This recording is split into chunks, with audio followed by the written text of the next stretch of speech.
Olá pessoal, tudo bem? Nessa videoaula, o objetivo é comentar sobre alguns detalhes do conteúdo da unidade 10, Estruturas de Controle do Fluxo de Execução, que corresponde ao módulo 2 dos estudos. Neste módulo, pode-se dizer que você estará colocando em prática todos os conceitos aprendidos nas unidades anteriores.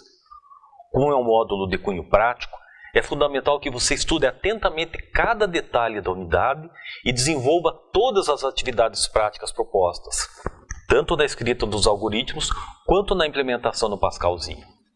A essência da disciplina está nesse módulo, pois você vai estudar as estruturas de programação que definem a sequência de execução dos comandos de um programa, sendo elas sequenciais, de decisão e repetição. Sobre as estruturas sequenciais, vai aprender que o fluxo de execução do algoritmo ou programa é como se fosse por gravidade, iniciando-se nas primeiras linhas e se encerrando na última, sem interrupções ou desvios. Já nos estudos das estruturas de decisão, vai perceber que são aquelas que demonstram como os computadores tomam as decisões durante a execução de um programa. Com relação às de repetição, aprenderá a construir os laços contados e os condicionados, que determinam que partes de um programa possam ser repetidos conforme as diretivas previamente definidas. São diversos exemplos, tanto em forma de algoritmo como programas que estão descritos e comentados no livro didático, com as principais características de cada código. A contribuição dessa videoaula será demonstrar alguns detalhes do uso do Pascalzinho, com um programa que contemple as 3 estruturas de programação. Esse programa é oriundo do algoritmo chamado Média Nostra Turma, codificado em Pascal, que consta na unidade 11 do teste de mesa do livro didático. Vamos então a esses detalhes. O primeiro passo, quando na execução do Pascalzinho, logicamente é necessário carregar o programa. Então eu parto do princípio que você já instalou o Pascalzinho em sua máquina, já criou o atalho na área de trabalho. Então, logicamente, para executar, 2 cliques no programa fazem com que o programa entre em execução. Lembrando que a tela inicial dele é essa, já foi comentado em um vídeo anterior, né? Que nós temos a área de edição do Pascalzinho. Eu vou maximizar a tela para ficar mais fácil a amostragem de alguns detalhes. Então, a partir do momento que aparece essa tela inicial, ou você pode entrar no modo de edição, pura e simplesmente, ou seja, parte para a escrita de um programa, ou caso você tenha algo já carregado, um programa modelo, você pode abrir esse programa. Eu vou optar por abrir um programa que é justamente aquele programinha chamado Média Notas Turmas, que é aquele programa que corresponde um modelo para que você desenvolva um teste de mesa sobre ele. Ele é um pouquinho longo, mas ele tem todas as estruturas de repetição que são necessárias para que você possa realmente entender toda a sequência de passos, ou seja, todos os itens do programa. Então veja bem, voltando um pouquinho na questão do Pascalzinho, e não no programa em si. Observe que tem alguns botões aqui na lateral. O primeiro dele fala sobre habilitar e desabilitar a numeração de linhas. Observe que ao clicar, as linhas, a numeração de linhas aparece e desaparece. Como sugestão, é importante que seja mantido essa numeração de linhas para facilitar justamente a detecção de erros no processo de compilação, ou seja, quando você está utilizando o programa, já de forma mais efetiva. Esse item aqui, ele desabilita e habilita o pareamento de begin e end. Veja que tem uma setinha, aqui uma linhazinha, que faz com que ele identifique onde um begin inicia e onde é o end, ou seja, onde se encerra aquela estrutura. Também eu acho importante manter, observe que quando eu clico uma vez e clico novamente, essa linhazinha desaparece. Isso facilita também do ponto de vista da encadeação do programa, aquela parte da indentação onde você consegue perceber quais partes de uma determinada estrutura estão embutidas em outra, ou seja, aqueles comandos compostos conforme já consta no livro. Aqui nós temos também para você habilitar ou desabilitar parênteses. Quando você clica em um parênteses, ele automaticamente aponta onde encerra aquele. Caso ele não tenha o pareamento, ele não apontaria. Também é interessante que isso esteja habilitado. Observem, são detalhes que acabam facilitando o processo de edição do programa. Isso torna mais fácil o uso do programa e o ajuda, ou seja, ele passa a ser algo mais interativo. Aqui o que nós temos? Para que você aumente o tamanho da fonte ou diminua conforme o caso. Né? Logicamente, você vai deixar isso de acordo com a tua necessidade, ou seja, conforme realmente você gosta de trabalhar. Aqui seriam as cores da tela, nós nem vamos mudar a cor do editor. Aqui, se você tivesse mais arquivos abertos, observe, ó, eu cliquei uma vez, ele foi para aquele programa padrão inicial, ou seja, a parte inicial do Pascalzinho. E aqui voltamos ao Média Turmas. Vamos agora ver a questão da compilação, ou a questão de como eu faço com que o programa execute. Lembrando também, em videoaula anterior, que esse raiozinho aqui em cima, né, no canto superior esquerdo, ele faz com que o programa entre em execução.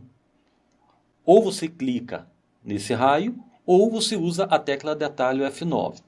A partir do momento que você clica, o programa passa a ser executado. O Pascalzinho ele tem um pequeno, vamos chamar assim, um pequeno bug. Nem sempre, quando você entra com o programa em execução, aquela tela que corresponde à execução do programa, ela acaba aparecendo. Então, muitas vezes tem que procurar, ou seja, ela está ativa no seu computador, mas ela está por detrás, ela acaba ficando escondida. Logicamente, por isso que eu cliquei aqui embaixo para localizar essa tela. Então, essa tela é o módulo de execução do Pascalzinho.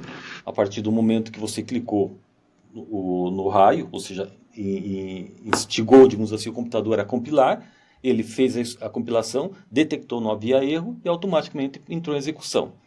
Eu vou fazer um testezinho com esse programa, que o objetivo dele é calcular a média de 4 notas bimestrais, visando que a média seja 7. Então vamos imaginar que na primeira prova o aluno tirou 8, na segunda ele tirou 4, na terceira ele tirou 6, e na última ele tirou 5. Então veja bem, a média foi 5,75. Nesse caso, infelizmente, o aluno foi reprovado. Aí veja a mensagem do programa. Tecle S para sair ou qualquer tecla para continuar. Eu vou continuar. Agora, vamos imaginar que na primeira ele tirou 8, na segunda 9, na terceira 7 e na quarta 8. Opa, agora a média foi 8 e ele foi aprovado. Não vamos nos ater a essa questão da execução do programa, lembrando também anteriormente que falamos que os exemplos são extremamente simples, mas o objetivo não é exatamente o programa em si. O objetivo é resolver o problema, mas usando a tecnologia, usando a codificação, usando o raciocínio lógico para que aquele programa efetivamente funcione. Eu vou sair desse programa e vou retornar ao Pascalzinho. Isso também muitas vezes ocorre. Ao fechar essa tela, ele mantém. Então, o ideal é você buscar onde você já tem o íconezinho do Pascalzinho, retornando a ele para que você possa continuar ou editar o programa ou fazer uma outra operação. Vamos agora, conforme eu falei anteriormente, detectar no programa onde estão as 3 estruturas de repetição. De certo modo, o programa como um todo ele pode ser considerado como uma estrutura sequencial, porque automaticamente o código passa a se iniciar nas primeiras linhas, vai se executando conforme as diretivas até que ele encontre o end. Tá? Bom, então o begin inicia uma estrutura sequencial, o end termina. Porém, dentro da estrutura sequencial, eu posso ter essas outras estruturas, seja a de repetição, seja a de decisão. O que eu tenho nesse caso específico? Eu tenho aqui uma estrutura de repetição. Veja que até aquela linhazinha de pareamento, né, de pareamento de indicação do pareamento begin-end, funciona também com repeat. Ó. Então, essa estrutura de repetição, ela inicia nessa primeira palavra repeat e termina aqui no until, conforme inclusive consta no livro. Então, essa estrutura como um todo aqui, ela é uma estrutura de repetição. Por quê? Tudo isso vai ser repetido até que, né, ó, tecle S para sair ou qualquer tecla para continuar. Então, se for teclado S, automaticamente ele sai. Então, until, continuar igual a S ou continuar a S. Outro detalhe que eu posso acrescentar aqui é com relação a essa dupla condição. Então, until, continuar igual a S minúsculo ou continuar S maiúsculo. É interessante que isso seja feito dessa forma, porque muitas vezes o próprio caps lock da máquina está ativado. Então o que pode ocorrer? Pode ocorrer de que a determinada função não funcionaria, por exemplo, com a letra maiúscula, ou estar com minúsculo. Então, nesse caso específico, né, permite que você, tanto com letra maiúscula ou minúscula, essa estrutura de repetição funcione como um todo. Então, isso é digamos assim, um macetinho que acaba ajudando na construção dos programas. Então, detectada a estrutura de repetição, vamos encontrar a estrutura de decisão. Ela está logo acima e está bem clara aqui para nós. If, então, se média maior ou igual a 7, então, um comando composto, begin e end, write line, estaria, conforme consta até no livro, se você coloca duas diretivas solicitando que ele escreva 2 vezes algo, automaticamente nesse caso o que vai acontecer? Como é ln, line feed, ele vai pular linha. Então ele vai pular 2 linhas e vai escrever aprovado, média e o valor da média conforme o cálculo que foi feito anteriormente. Nessa linha aqui. Se a média não for, no caso maior ou igual a 7, seja menor que 7, ele vai indicar como reprovado e automaticamente vai mostrar essa outra opção. E novamente o programa vai perguntar se você quer continuar ou não. Conforme a tua resposta, ou ele volta a repetir todo esse processo até o until, ou ele encerra o programa conforme nós vimos e atinge o comando end. Ok, pessoal? É uma rápida explicação para que vocês tenham uma noção de como isso funciona. Por isso é interessante, inclusive, que esse programa, por mais que ele não conste no livro em código Pascal, seria interessante que também, como sugestão, vocês o codificassem em Pascal e fizessem esse experimento. Eu vou fazer mais um pequeno experimento para vocês com relação à questão de compilação com erros. Vamos imaginar que eu esqueci de colocar este ponto e vírgula no meu programa. Então eu vou deletar esse ponto e vírgula. Deletei e vou fazer a compilação. Então veja o que vai acontecer. Ó, automaticamente, nessa linha, né, onde falta o ponto e vírgula, o meu Pascalzinho está dizendo, ó, existe um erro sintático na linha 9. Daí ele fala, alunos, underline AP, não esperado. Ou seja, na realidade, a linha seguinte, ela não condiz com o final dessa linha aqui. Então, ó, faltou um ponto e vírgula no final dessa linha. Evidentemente, colocando ponto e vírgula, ele volta a funcionar automaticamente. Vamos fazer um outro experimento. Eu vou tirar aqui da palavra alunos esse S. Então, deletei e vou fazer a compilação. Ó, erro semântico na linha 9. É um outro tipo de erro. O identificar aluno não foi declarado dentro do escopo do programa. Ou seja, pelo fato de haver um processo de atribuição a uma determinada variável, uma suposta variável, né? Por quê? Porque existe uma atribuição e existe um valor. Porém, esta variável não aparece no escopo de var, ou seja, não aparece no conjunto de variáveis do programa como um todo. Então ele entende como sendo um erro semântico, ou seja, por que semântico? Porque aquela palavra não corresponde à atribuição de valores. Então não é um erro sintático, ou seja, não é algo da forma de escrever os códigos. Ok?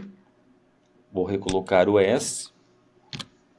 Vamos a um outro tipo de erro. Vamos agora forçar um erro de código. Então, vou pegar aqui, por exemplo, da palavra reservada, até lembrando que todos os comandos são palavras reservadas, e tirei o E, ficou repate. Novamente, entro com o processo de compilação, veja o que aconteceu. Erro semântico, na linha 14.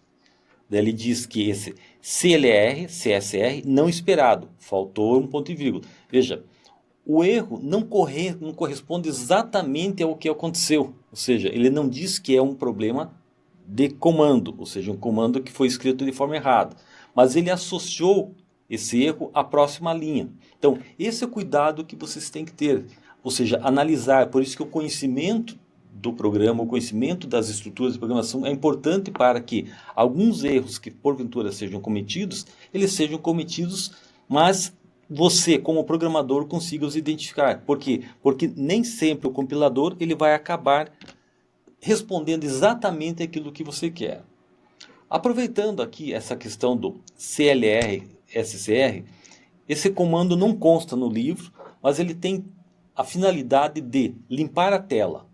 Ele é uma abreviação de Clear Screen. Eu vou executar novamente o programa para que vocês observem isso. Vejam, eu coloco lá uma nota, outra nota, outra nota. Encerrei. Quando vocês forem testar alguns outros programas que vocês têm como modelo no livro, vão perceber que quando vocês continuam, a execução ela prossegue na linha seguinte. Nesse caso não. Observe, é como se a tela fosse refeita. E é o que ocorre na prática. Ou seja, ele limpa a tela e recoloca numa posição inicial novamente. Então, como sugestão, apesar de não constar no livro didático, para as pessoas que assistirem esse vídeo, vocês podem adotar tranquilamente, né, o uso do Clear Screen nos seus códigos, de modo tal que ele fique mais claro, fique mais tranquilo. E geralmente ele vem ou logo depois do begin ou um pouquinho antes dos textos que você quer que, ao serem repetidos na execução do programa, eles voltem a aparecer novamente. Ok? Então é isso, pessoal. Eu acredito que é nessa rápida explicação, né, os demais comandos, todos eles já estão contemplados no livro, mas nessa rápida explicação eu acredito que acaba contribuindo um pouco com o que vocês precisam para dar continuidade. Ok? Então é isso, pessoal. Sempre lembrando, assumam os estudos com seriedade e responsabilidade, pois a sua dedicação será recompensada com conhecimento. Bons estudos!